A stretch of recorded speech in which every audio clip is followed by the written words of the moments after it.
Bonjour chers amis. Je vais vous présenter un cas clinique concernant les méningites.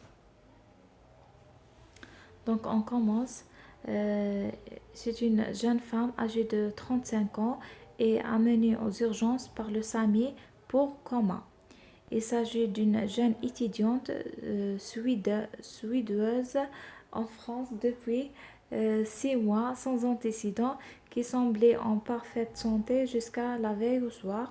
Ce jour, en fin d'après-midi, une amie est venue lui rendre visite dans sa chambre et l'a retrouvée inconsciente. À l'admission, vous notez une fièvre à 40 degrés avec un franc syndrome méningé, un score de Glasgow à 8, pas de signe de localisation neurologique, avec quelques lésions purpuriques au niveau du coude et des jambes.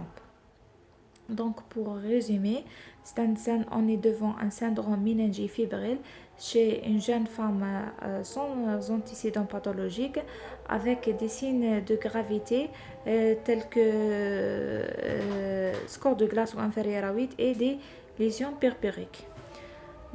Pour la première question, le scanner est en panne. Il n'y a pas de réanimation dans votre hôpital. Personne ne sait pratiquer un fond-d'œil parmi l'équipe de garde. Et le CHU le plus proche est à 45 minutes. Que faites-vous? Devant ce cas, normalement, c'est l'indication de pratiquer un TDM avant PL parce que on a les indications de pratiquer un TDM avant le PL, c'est Glasgow inférieur à 11 avec troubles neurologiques et crise convulsive. C'est trois indications de faire un TDM avant le PL. Mais dans ce cas, s'il n'y a pas de scanner, on est devant une urgence parce que le purpura avec syndrome méningé, c'est l'extrême urgence. Donc, qu'est-ce qu'on doit faire? La réponse est de pratiquer un ponction lombaire avec examen cytobactériologique et biochimique du LCR en urgence sans attendre ni le transfert ni le scanner. Deuxièmement, culture sans retarder le début de l'antibiothérapie. Donc, pour ce point, l'antibiothérapie doit débuter avant, ne pas retarder ni par la PN ni par scanner. Donc, devant des taches purpuriques, on commence à donner la ceftriaxone en urgence avant de pratiquer le PN, même si elle va donner des résultats fausses par la suite, mais c'est l'urgence. Si le SIR, c'est ça, sans attendre les résultats de laboratoire, on commence l'antibiothérapie, puis on transfère le malade en réanimation parce qu'il est scoré de 8. Score de Glasgow est de 8. Donc la deuxième question, la ponction lombaire retrouve un liquide purulent de 9000 éléments de nature PNN, 95% de PNN, avec une hyperprotéinorachie supérieure à 1 g, toujours la protéinorachie supérieure à 1 g, c'est-à-dire hyper, avec une glucorachie inférieure avec une hypoglycorachie inférieure, c'est de 0,2.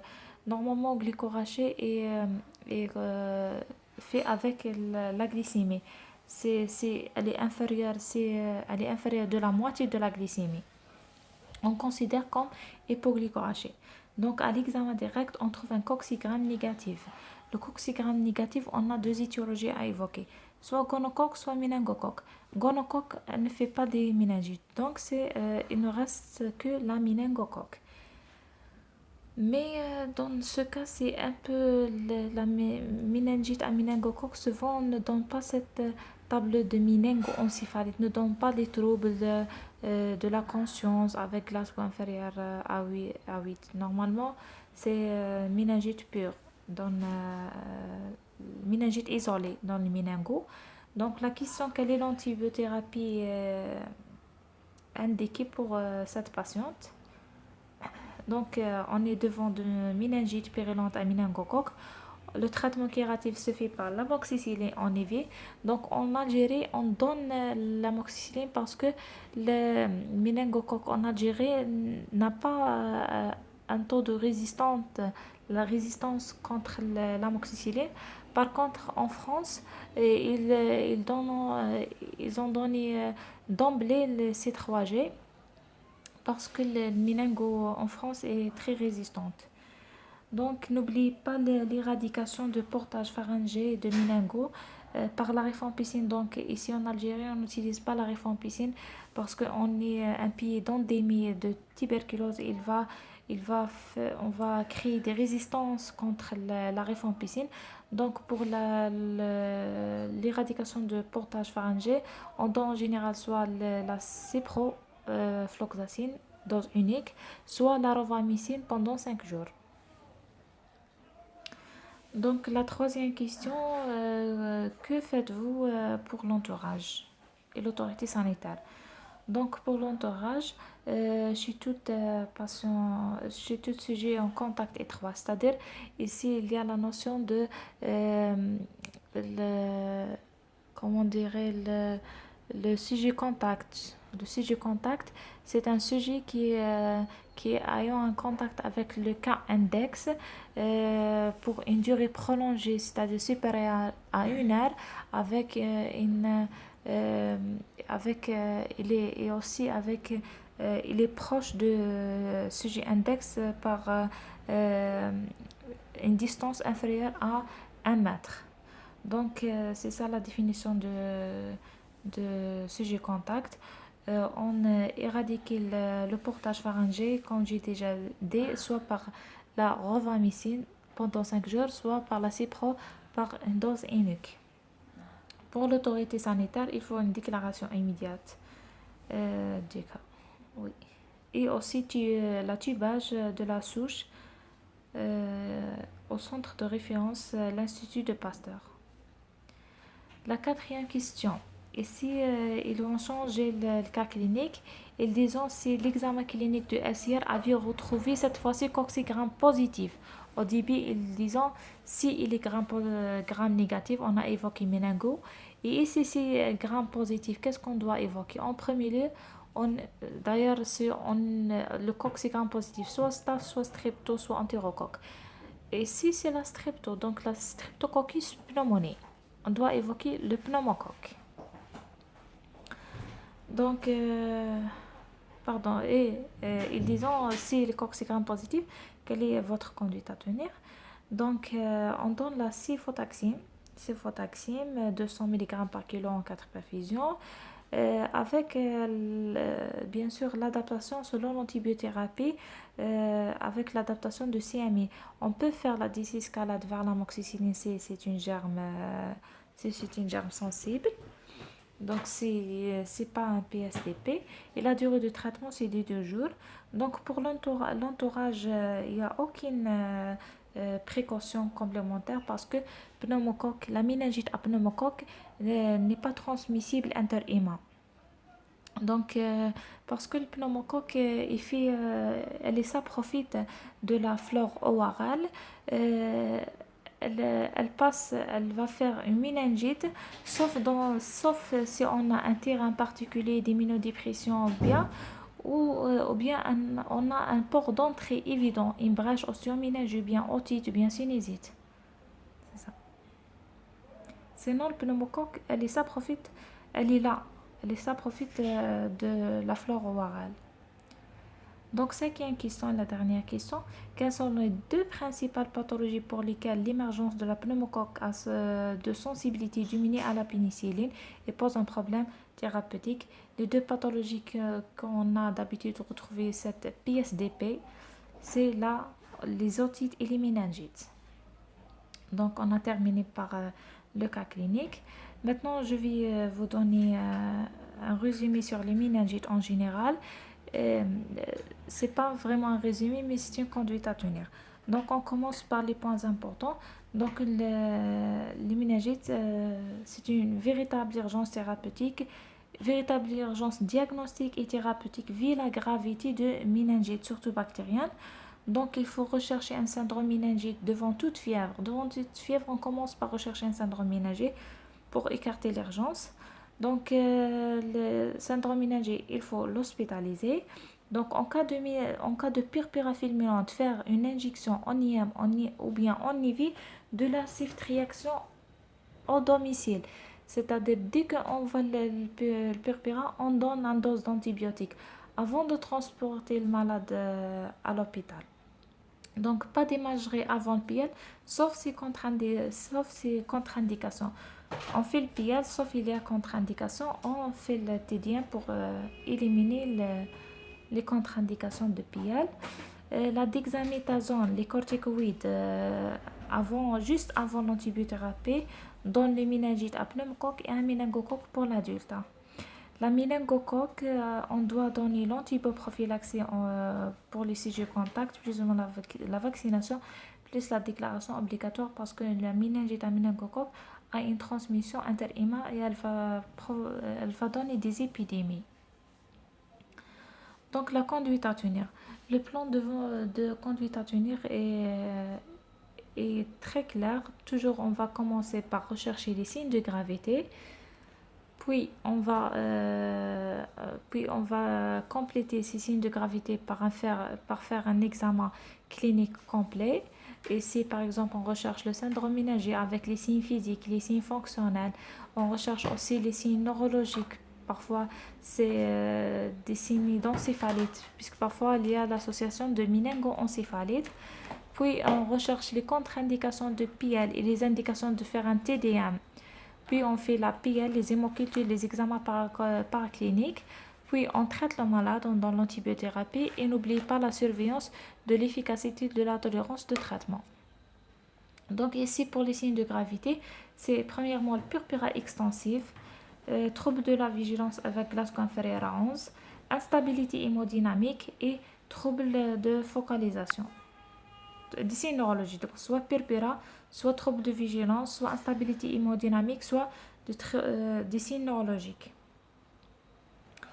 Donc, pour éclairer la purpura, c'est quoi la purpura? Donc, devant toute purpura fébrile, et d'autant plus si elle comporte au moins un élément nécrotique ou échymotique de diamètre supérieur à 3 mm, doit faire évoquer un purpura fulminant. Donc, le patient doit être dirigé en urgence sur l'hôpital le plus proche après une injection immédiate en IV ou bien en IM de bêta-lactamine de préférence ceftriaxone ou cefotaxime. Donc, la purpura fulminante, donc c'est une purpura vasculaire, c'est la définition de purpura fulminante, c'est une purpura vasculaire dont les éléments s'étendent rapidement. C'est pour ça qu'on dit que c'est une purpura extensive, c'est-à-dire en quelques minutes à quelques heures, en taille et en nombre, avec par définition au moins un élément nécrotique ou échymotique supérieur à 3 mm de diamètre, souvent associé à un sepsis ou choc septique. Donc, c'est ça la définition. Le plus souvent secondaire à méningococcémie. Donc, c'est une infection grave par décès de 20% de cas, même sous traitement. Le PL n'est pas nécessaire parce que ici, il y a la contre-indication de PL. Le purpura fulminant est associé à la sepsis et le choc septique. Donc, il y a une instabilité hémodynamique et il y a le trouble de la coagulation, il y a le CDV. Donc, d'emblée, on ne fait pas le PL devant le purpura fulminant, on commence directement l'antibiotique. Ici, c'est quoi les contre-indications de PL? Donc, on a des contre-indications, soit, premièrement, infection cutanée étant au point de la ponction, c'est-à-dire infection au point de ponction.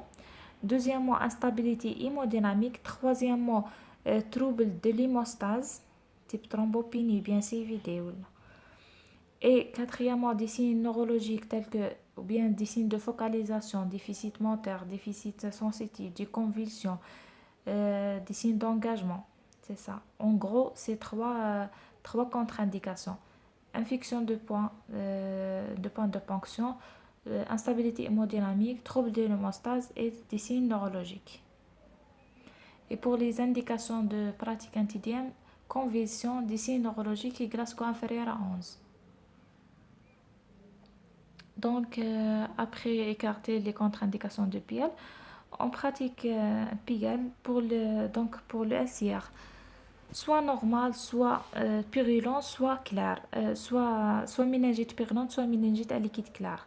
Pour les méningites purulentes, c'est-à-dire prédominance de PNN, en général plus de 50% de PNN. En général avec hypoglycémie et hyperprotéinurie supérieure à 1 gramme. Donc, si l'examen direct positif, en général, soit le méningocoque, soit le pneumocoque. Parfois, l'examen direct négatif, on envisage les méningites décapitées par l'antibiothérapie. Et aussi, on a les étiologies aussi virales comme les méningites à entérovirus. Pour les méningites à liquide clair, en général, c'est plus de 50% lymphocytaire. Avec si les normoglycorachées d'origine virale, c'est hypoglycorachée, soit listérien, soit BK. Avec normoproteinorachée en général. Donc, parfois hyperproteinorachée, c'est listeria ou BK. C'est ça. Ici, on évoque aussi les étiologies virales comme l'herpès. Donc, pour les méningites purulentes, on va entamer maintenant les étiologies. Pour les méningites purulentes, si on a diagnostic positif, soit diplocoque gram positif, pneumocoque, soit diplocoque gram négatif, méningocoque, soit bacille gram positif, listeria. Donc, si l'examen direct négatif, donc si on a des signes en faveur de l'hystériose comme un terrain particulier, apparition progressive des symptômes. Parce que dans le pneumocoque et le méningocoque, on a le débit brutal. Par contre, l'hystériose, le débit est progressif. On va détailler les étiologies. Donc, pour les méningites à méningocoque, donc méningocoque, c'est un diplocoque gram négatif, encapsulé, c'est un bactérie fragile. On a 5 sérogroupes principaux, le A, le B, C, Y et W. Donc, l'homme est le seul réservoir. Le portage est nasopharyngé asymptomatique. Donc, le terrain, pas de terrain particulier, sauf incision hivernale, notion de cas groupé. Un terrain particulier peut être déficit en complément ou bien aspléné et absence de vaccination.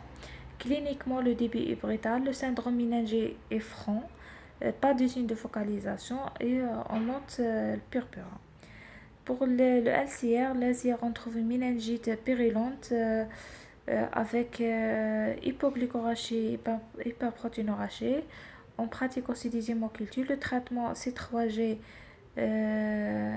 avec des escalades, parfois en amoxicilline selon CME.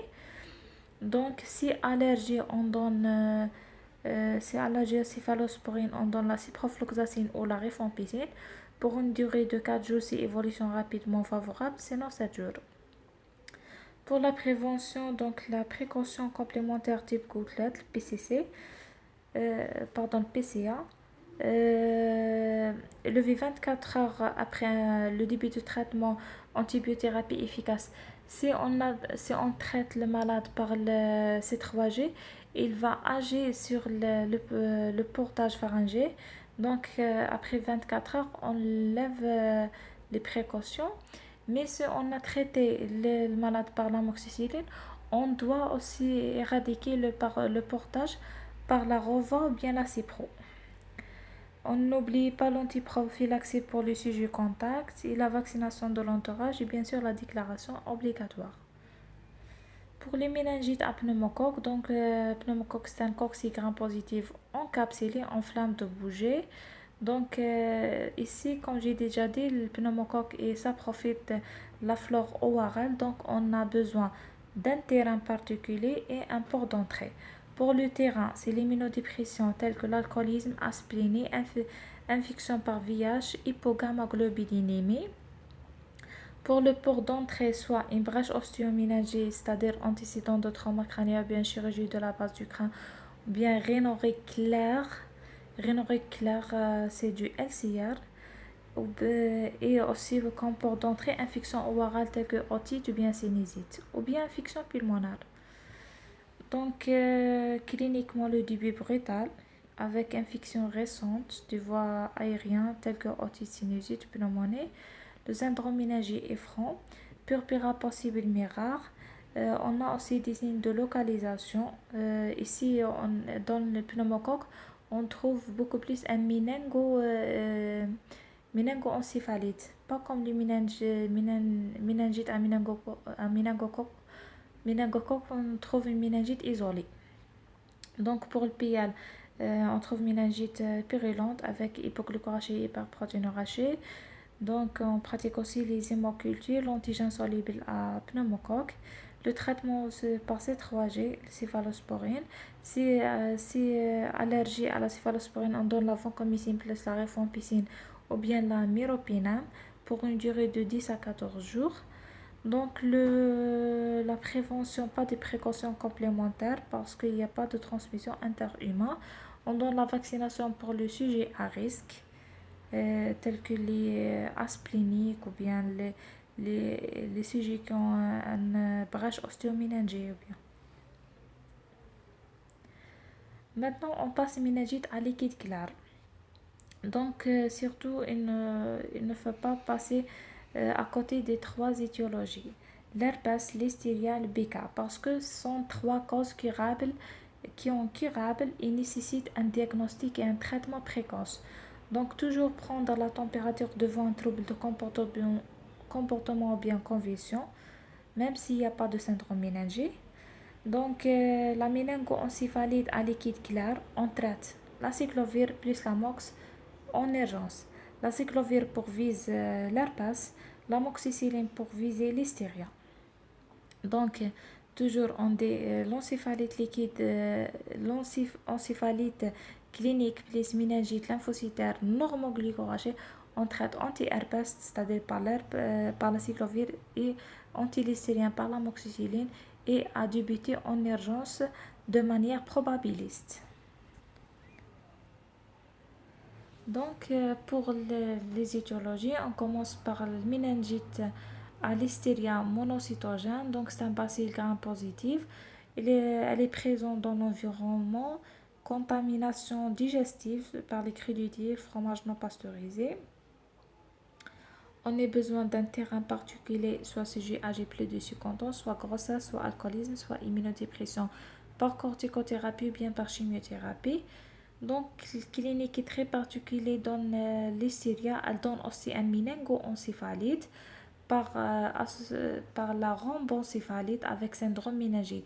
Le début progressif. La rhomboencéphalite, c'est-à-dire atteinte de tronc cérébral, en particulier le paralysie du nerf crânien. Donc, pour le LCR, ici, on trouve typiquement panaché, soit PNL et lymphocytes en proportion égale, mais parfois purulent ou bien lymphocytaire, c'est panaché. Donc, avec hypoglycórachie, on fait aussi des hémocultures. Le traitement, l'amoxicilline plus la gentamicine. Donc, l'amox 21 jours et la genta 5 jours. Si allergie, on traite par la cotrimoxazole en monothérapie pendant 21 jours. Pour la prévention, pas de transmission inter-EMA, les règles d'hygiène alimentaire chez les sujets à risque, comme la grossesse, et contrôle sanitaire des aliments. Pour la méningite tuberculeuse, donc due à un mycobacterium complexe tuberculosis, donc le terrain, ici comme dans l'Algérie, on est dans un pays d'endémie. Donc, mais aussi les immunodéprimés tels que le VIH. Donc, devant tout sujet VIH, devant tout sujet qui a la tuberculose, on doit évoquer le VIH. On fait systématiquement la sérologie du VIH. Donc, soit absence de vaccination BCG, soit antécédent de primo-infection tuberculeuse non traitée. Donc le début progressif comme l'hystéria. On note fièvre, sueur, syndrome méningé ici et fruste. En général, on donne les méningoencéphalites tuberculeuses, on ne trouve pas le syndrome méningé, mais on trouve les signes neurologiques, parfois des signes psychiatriques, des signes de focalisation neurologique. Donc, dans le paraclinique, on trouve une hyponatrémie due à sécrétion inappropriée de l'ADH, le LCR lymphocytaire avec hyperprotéinorachie et hypoglycorachie. Donc, on fait aussi le PCR, PCR BK dans le LCR. On recherche aussi par scanner thoracique une primo-infection tuberculeuse ou bien recherche de miliaire. Parce que dans le méningoencéphalite tuberculeuse, elle est toujours secondaire à d'autres localisations de tuberculose, soit pulmonaire, soit rénale, soit génitale, parfois stérilité. Donc le traitement quadrithérapie 2 mois, puis bithérapie 10 mois. Donc au total, le traitement d'une année. Corticothérapie systématique pendant un mois. La prévention, la vaccination par le BCG et dépister et traiter les infections tuberculeuses latentes. Et bien sûr, la troisième urgence, comme on a déjà dit devant une méningite à liquide clair, soit l'hystéria, soit tuberculose et l'herpès. Donc l'herpès 1, beaucoup plus, rarement l'herpès 2. Les lésions prédominantes au niveau du lobe temporaux, ce sont des lésions nécrotiques en général secondaire réactivation chez l'adulte et primo-infection chez l'enfant. Donc le terrain à 80%, les sujets entre 20 à 50 ans. Cliniquement, le débit est brutal, d'installation brutale en quelques jours avec fièvre, des signes cliniques en rapport avec localisation temporale tels que troubles de comportement, troubles mnésiques, aphasie, des crises convulsives temporales. Des examens complémentaires, on trouve méningite lymphocytaire normoglycorachée. À l'EEG, on trouve des charges périodiques d'ondes lentes au niveau temporal, l'imagerie cérébrale, lésion hypodense, c'est-à-dire il y a de la nécrose, des zones noires, lésion hypodense frontotemporale, bilatérale asymétrique. Et la confirmation se fait par le PCR dans le LCR. Et ça n'élimine pas le diagnostic si négatif parce que dans les 4 premiers jours, le test peut être négatif. Donc refaire le PL pour rechercher l'herpès si le premier test est négatif. Donc pour l'évolution, c'est un méningoencéphalite les plus graves. Donc sans traitement 80% de mortalité avec de traitement 50% de guérison avec des séquelles. Donc telles que des séquelles cognitives, de comportementales et parfois épilepsie. Donc le pronostic est lié à la précocité de la mise en route du traitement. Donc dès la suspicion de méningoencéphalite herpétique, on met le traitement. Donc le traitement a débuté en probabiliste en urgence devant le tableau du méningoencéphalite par la cyclovir en IV pendant 3 semaines.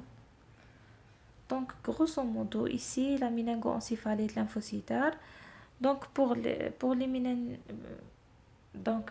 le liquide clair en général c'est la méningoencéphalite, pas le méningite. Donc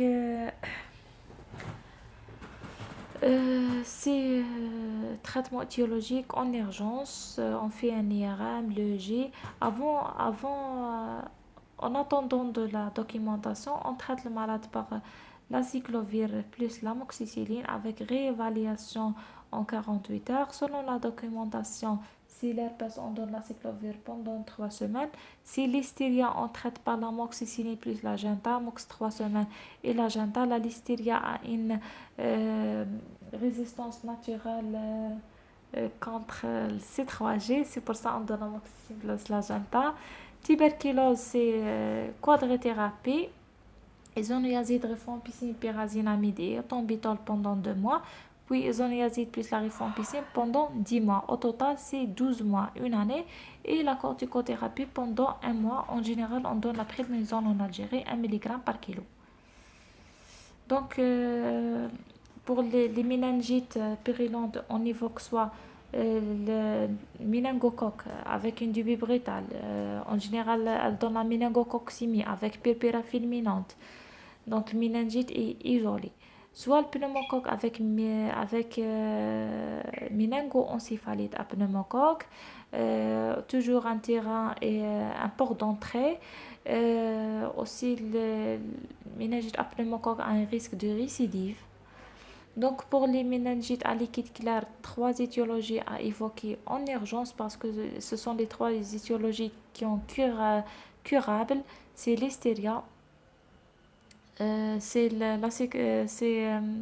l'herpès et aussi tuberculose. Et merci.